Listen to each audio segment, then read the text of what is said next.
The marble hall of the Galactic Concord Financial Spire was quiet in the way only extremely expensive places could be. The floor reflected the ceiling like still water, and the air carried a faint hum from machines that calculated wealth across thousands of star systems. Tall desks made of crystal alloy lined the room, each attended by bankers whose species were known for patience, precision, and long memories.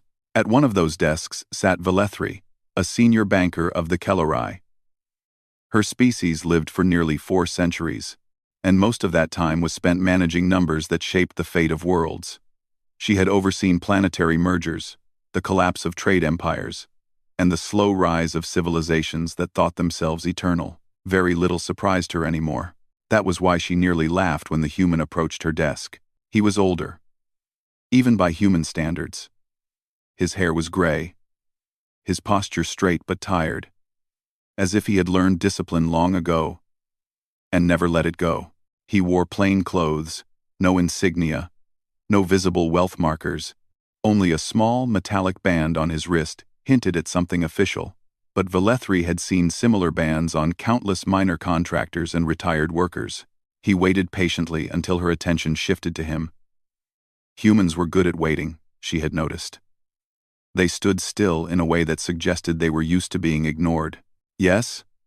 Velethri asked, her voice smooth and professional, translated instantly into the human's language. "I'd like to request a sovereign credit release," the man said calmly. Velethri blinked once. Then she laughed. It was not a cruel laugh, more a reflex of disbelief. Sovereign credit releases were reserved for planetary governments, megacorporations, or ancient houses whose names carried weight across the galaxy, not for solitary humans with tired eyes and no visible entourage. "I'm afraid you are mistaken," she said, still smiling. "Those services are not available to private individuals." "I know," the man replied. "That's why I'm here." Her smile widened slightly, amused now. Humans often misunderstood the scale of galactic finance.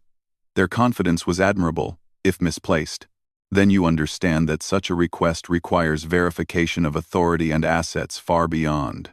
"I have the authority," he said gently. "And the assets." Velethri studied him more closely. His voice held no arrogance, no desperation. He was not pleading. He was stating facts, as if discussing the weather. "May I have your identification?" she asked. More out of procedure than belief. The man extended his wrist. The metallic band projected a soft light, displaying a simple identifier. No titles, no honors, just a name and a designation. Retired veteran, Terran Union. Velethri nearly laughed again. Retired. Veteran. Human.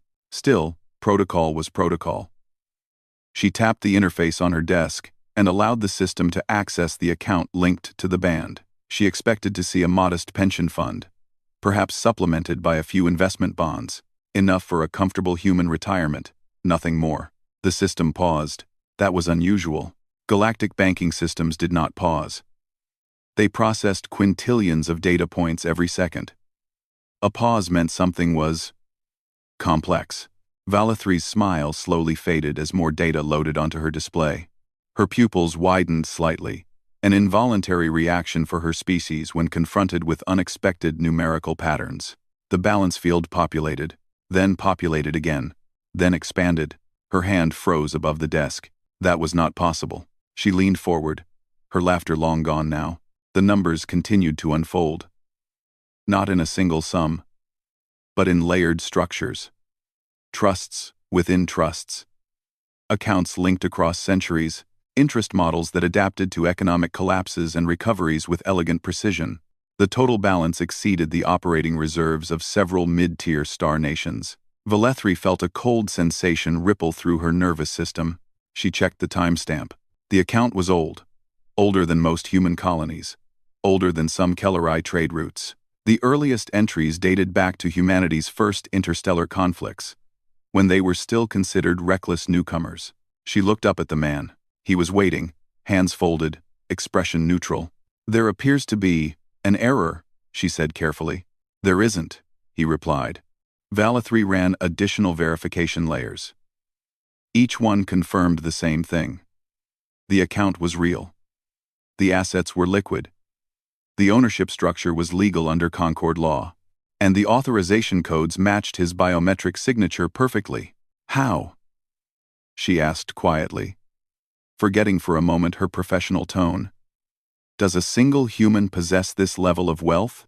The man did not smile. I don't. She frowned. The account is registered to you. I'm the current custodian, he said. That's different. Velethri scanned further. She saw patterns now. The funds did not originate from conquest or extraction, as most great fortunes did. They came from salvage rights, reconstruction contracts, long-term logistics support, and something unusual delayed compensation agreements. Payments that had been deferred for decades, sometimes centuries. Interest accumulated patiently. Human veterans, the man continued, noticing her confusion, often stay behind after wars. Someone has to clean up, rebuild stations, secure supply routes, guard things nobody else wants to think about anymore. Velethri said nothing. Her eyes moved rapidly as she followed the financial trail. Each deposit was small by galactic standards, but they never stopped. Even during economic crashes, the account adjusted, shifted, waited. Why was this not consolidated under a state authority? She asked. The man shook his head. States change. People remember. That answer unsettled her more than the numbers. She realized now why the system had paused. The account was not designed for speed. It was designed for endurance. Velethri straightened her posture. Your original request, she said, her voice now respectful, was for a sovereign credit release. For what purpose? To fund a relief corridor, the man replied. Several outer systems are about to lose trade access due to political disputes. Supplies will stop flowing. People will suffer. And your government declined? She asked. They're debating, he said. Debates take time. Hunger doesn't. Velethri looked at the man again, really looked at him. He carried himself like someone who had seen systems fail and learned not to rely on promises. You understand, she said slowly, that authorizing this will draw attention. Many will ask questions. They always do, he replied. She hesitated, then asked the question that had been forming in her mind since the numbers appeared. Why come personally? She asked. With this level of assets, you could have sent representatives. The man's eyes softened slightly. Because someone laughed once, he said. A long time ago. And people paid for that mistake. Velethri felt a chill. She nodded once and began the authorization process, her movements precise and deliberate. Around them, the marble hall remained quiet, unaware that its understanding of human worth had just shifted. As the system confirmed preliminary approval, Velethri realized something that would stay with her for the rest of her long life. Humanity had never been poor, they had simply been patient. Velethri had processed requests that altered star maps, but none had changed the atmosphere of the grand financial spire the way this one did. The moment she initiated the sovereign credit release, silent alerts traveled through secure channels, waking oversight systems that had slept for decades. The hall remained calm, yet beneath the polished marble and soft lights, layers of attention began to focus on a single human veteran standing quietly at her desk. The man did not rush her. He watched the reflections on the floor, as if counting memories instead of seconds. Velethri noticed this, and felt a strange sense of unease. Most clients paced or questioned or tried to impress. This one trusted the process because he had built it to endure doubt. Within minutes, a priority inquiry arrived from the conquered oversight circle. It requested justification, historical context, and risk assessment. Velethri opened the channel and began responding, her tone precise and careful. She cited statutes, ownership proofs, and liquidity guarantees. She did not exaggerate. She did not need to.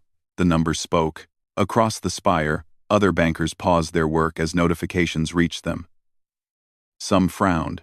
Others leaned closer to their displays. A few laughed, the way Velethri had laughed earlier, until they opened the account summary and fell silent.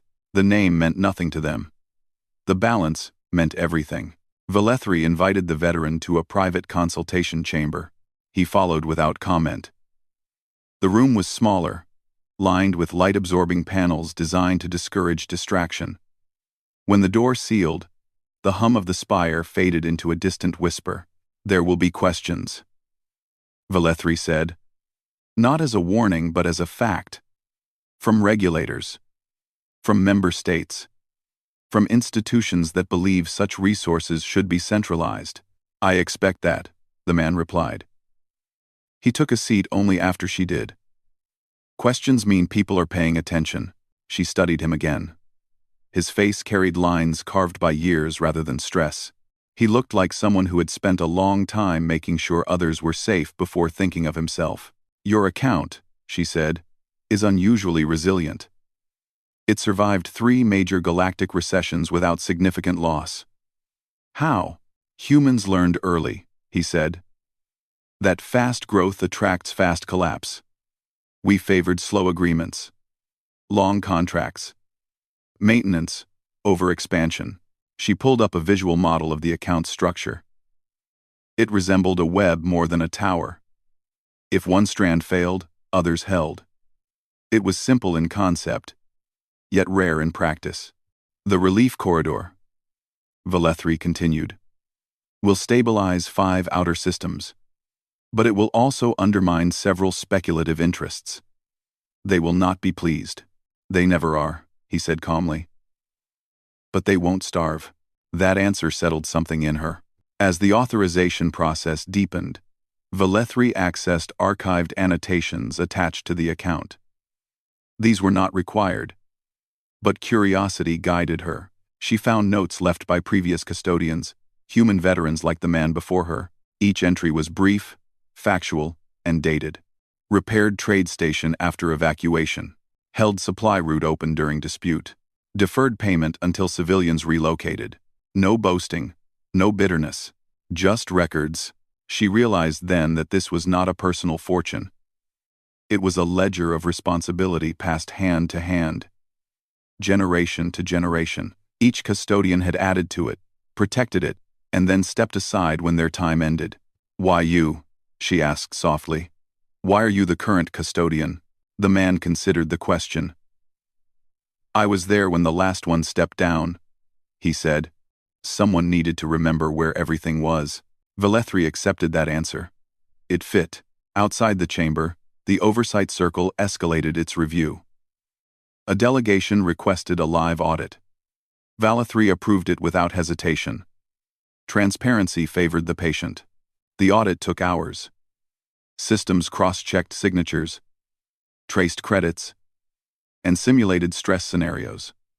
The account endured every test without deviation. In some cases, it performed better under pressure, shifting assets into safer forms automatically. An oversight analyst finally spoke during the review. "This model assumes a time horizon of centuries," they said. "Who planned this?" Velethri glanced at the veteran. He did not react. "Humans did," she answered.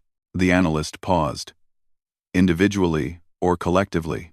"Yes," Velethri said. As the review concluded, approval status upgraded from provisional to confirmed. The relief corridor funding unlocked, ready for immediate distribution. Automated systems began scheduling shipments, stabilizing currencies, and rerouting trade flows. Across distant systems, shortages eased before most citizens even realized they had been at risk. The veteran watched the progress feed in silence. "You could have asked for recognition," Velethri said. "A name on the corridor. A monument." He shook his head. "Corridors don't need names. They need to stay open." When the session ended, Velethri escorted him back into the marble hall. The atmosphere had changed. Bankers watched him openly now. Not with suspicion, but with calculation and something close to respect. A few inclined their heads, others pretended not to stare.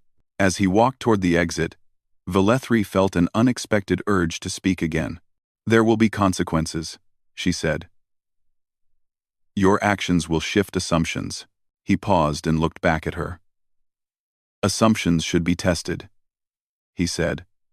"That's how you find out which ones matter." He left the spire without ceremony. Velethri returned to her desk, but she could not resume her usual work. Her thoughts kept returning to the web-like structure of the account, to the quiet notes left by custodians long gone. She imagined them standing in ruined stations, signing agreements no one else wanted, trusting that time would do the rest. Later that cycle, a junior banker approached her, eyes bright with curiosity. "Is it true?" they asked. "That a single human authorized a sovereign release?" Velethri corrected them gently. "No, a lineage did." That night, she filed a personal annotation into the Concord's internal knowledge archive. It was not required, it was not requested, but she felt it was necessary. She wrote that humanity's strength did not come from sudden brilliance or overwhelming force. It came from showing up after others left, from honoring small promises for a long time, and from understanding that the future could be built quietly if one was willing to wait. When she finished, she closed the file and looked out across the glowing cityscape beyond the spire. Somewhere out there, supply ships were moving again, and somewhere further still, humans were already preparing for the next time someone laughed, unaware of what patience could become. The news did not spread loudly at first. It moved the way careful things always did, slipping through secure channels, whispered in executive lounges, hinted at in financial forecasts that suddenly changed tone. A relief corridor funded without state backing unsettled many assumptions, but the real shock came from who had funded it. Not a government, not a consortium, a human veteran. Across the Concord, analysts began digging. They pulled historical data, ran simulations, and searched for leverage points that did not exist. The account was clean, old, and legally flawless. Every attempt to challenge it ended in the same quiet result. The humans had played by the rules. They had just played longer. Velethri felt the pressure before she saw it. Requests for clarification multiplied.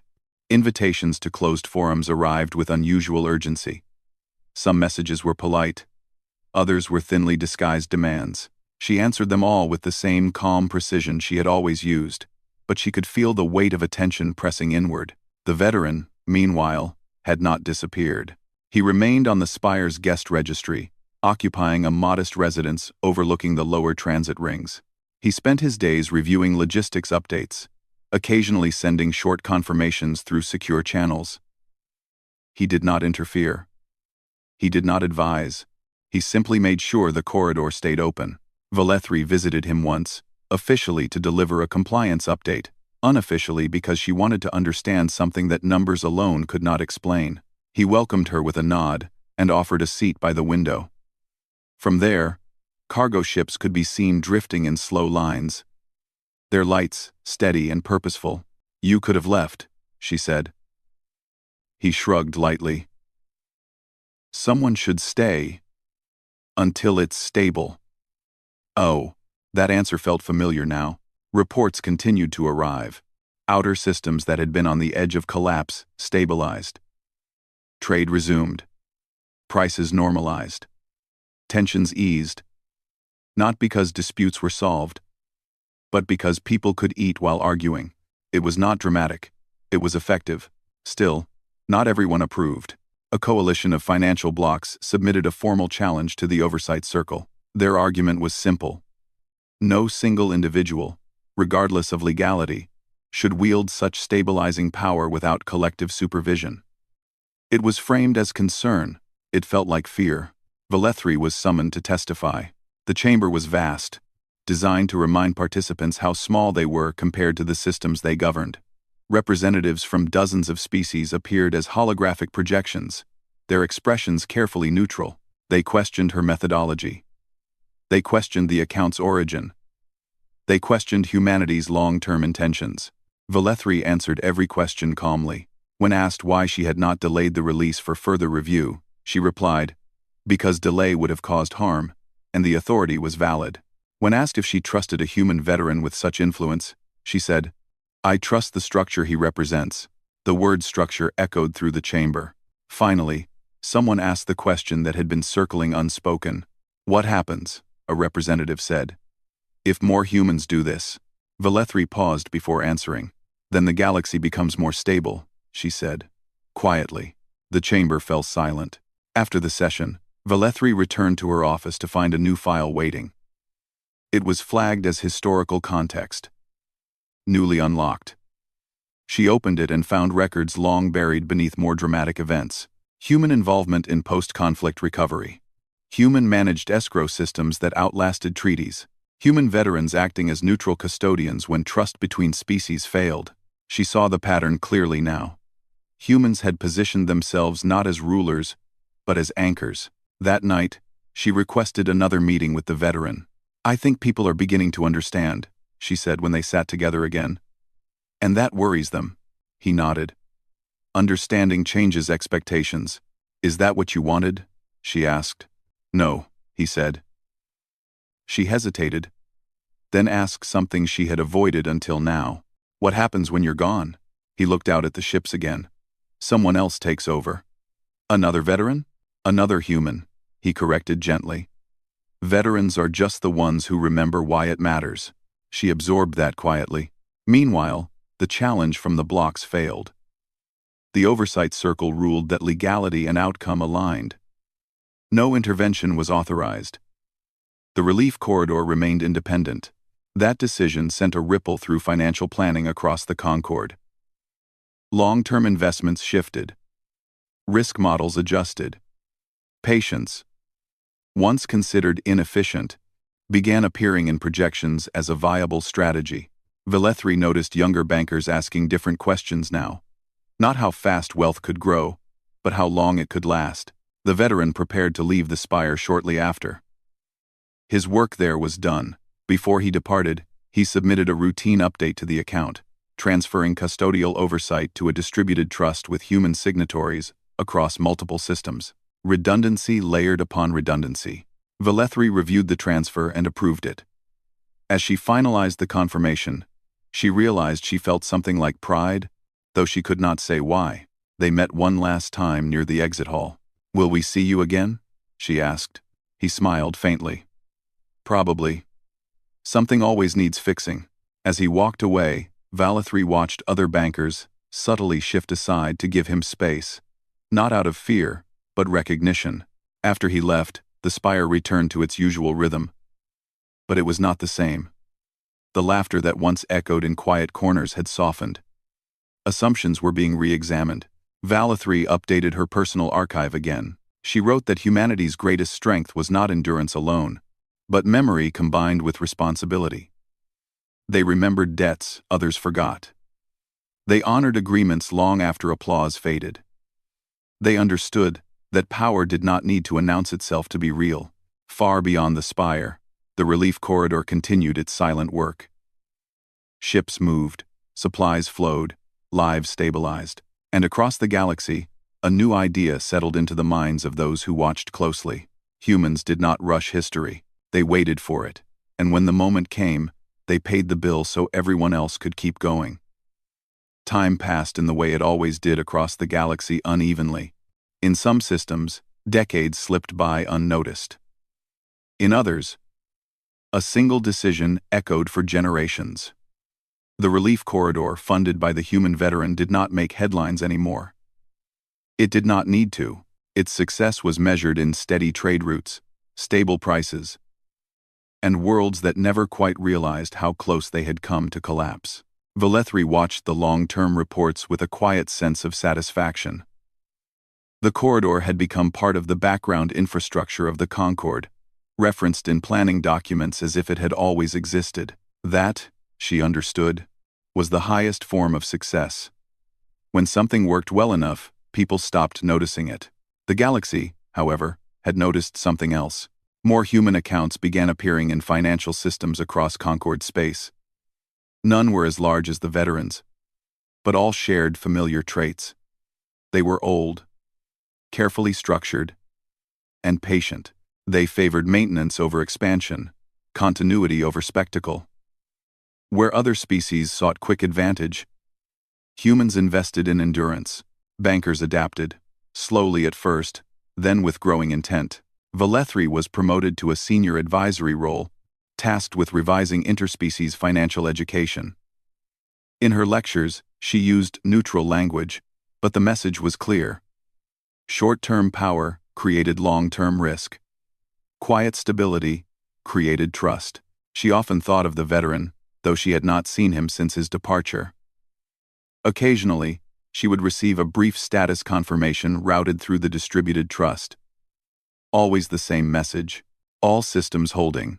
Years later, a minor trade dispute threatened to escalate along the outer rim. Transport insurance rates spiked, markets wavered. The oversight circle prepared emergency measures, but before any vote could be held, an independent stabilization package was announced, funded by human custodial trusts. No speeches followed. No conditions were attached. The dispute cooled, not because anyone had won, but because nobody had lost access to necessities. The oversight circle quietly stood down. A pattern was forming. Velethri began receiving inquiries from representatives who once doubted her decision. They asked how humans planned so far ahead, how they accepted delayed reward, how they trusted future generations they would never meet. She answered honestly. They plan because they expect to be remembered. They wait because they expect someone else to finish the work. This confused many species. Most civilizations built for glory or survival. Humans built for continuity. One cycle. Velethri attended a small ceremony marking the centennial of the relief corridor. There were no grand monuments, just a data archive opening to public access, showing how the corridor had functioned quietly for 100 years. At the end of the archive, a simple list of names appeared: custodians, technicians, logistics officers. Many were human, many were not. The veteran's name was there, unmarked and unadorned. Velethri stood in silence as others scrolled past, some pausing, some not. She wondered how many viewers understood what they were seeing. Probably not many. But that was acceptable. Later that same cycle, Velethri received a message marked priority. It came from the trust: custodial transition complete. She read the attached note. The veteran had stepped down. Age, at last, had done what war and hardship never could. The trust now operated under a collective human council, advised by several non-human partners. No crisis, no announcement, just continuity. Velethri felt a strange mix of relief and loss. She had never been close to the man, yet his presence had reshaped her understanding of power. She realized she had measured success incorrectly for most of her long life. Weeks later, she was invited to observe a new intake class of junior bankers. As part of their orientation, they were given historical case studies. One of them, now standard curriculum, described a moment when an alien banker laughed at a human's request. The laughter was recorded as a miscalculation. Velethri watched the students as they studied the material.